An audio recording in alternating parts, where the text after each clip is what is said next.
Looking back, nung bata kasi kami, parang yung sa sahod ng parents ko noon is parang daily basis ko. So, kung ano yung money nila today, yun lang yung gagastusin namin for today. So, Mm. they have to work again tomorrow para may money again kami for that day. Ganon.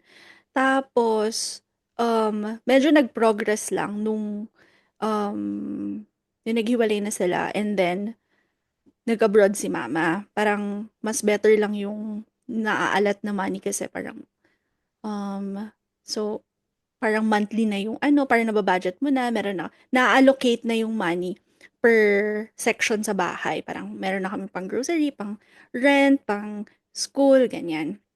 Pero nung nabubuhay kami dun sa everyday sahod nung parents, ang pinaka isa sa mga struggle is hindi yung parang ano, parang yung sa kinakain or anything, binibili or anything.